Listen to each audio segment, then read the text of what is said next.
Kau buat aku pusing dengan macam gini. Aku akan bagi kau naik RZ. Apa? RZ aku memang kau kena okey, kau kena tahu. Orang nak naik RZ aku ni kan, kau ni ada step. Dia berdaya saya apa tengok dia bagi helmet entah dia rembat helmet bangla mana. Motor mana dia rembat ni. Dia nak suruh aku naik. Hang ni hantar dak aku Kau ni. betul-betul tak bersyukur lah. Bukan tak bersyukur. Hang tengok aku ni segak terang mana. Hang suruh aku naik motor ni. Dia lah janji. Kalau RZ. tak bersyukur ni bercukur ni aku rasa. Bukan tak bersyukur lah. Boleh lah duduk. Boleh. Okey, jadi aku akan bagi kau satu plan.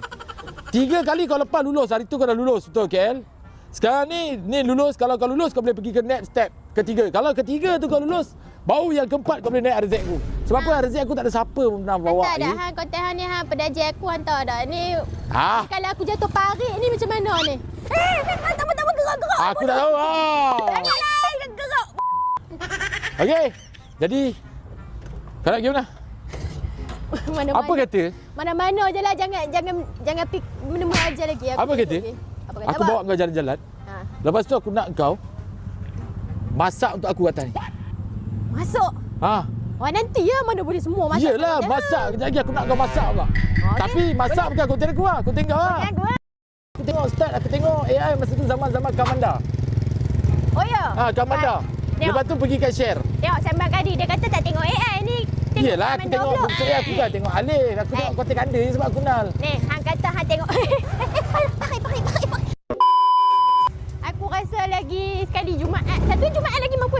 Satu Jumaat lagi. Bodoh. Kecil. Makan tak lagi? Nampak? Alah, jom pergi jalan. Bodoh. Mak. Weh.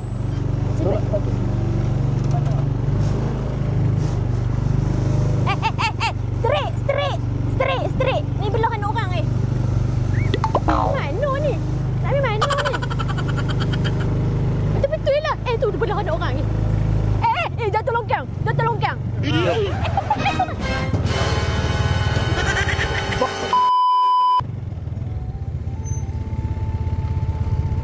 Kanda. Kita nak ke mana ni? Siau. Tukang lagi. Dah lagi segitu. Membuat lalu amat lagi terwidi. Beratnya kau ni. Hang tu depan dia patutnya. Okay. Aku dah pula habis dah. Kanda. Itulah aku cakap berat dosa.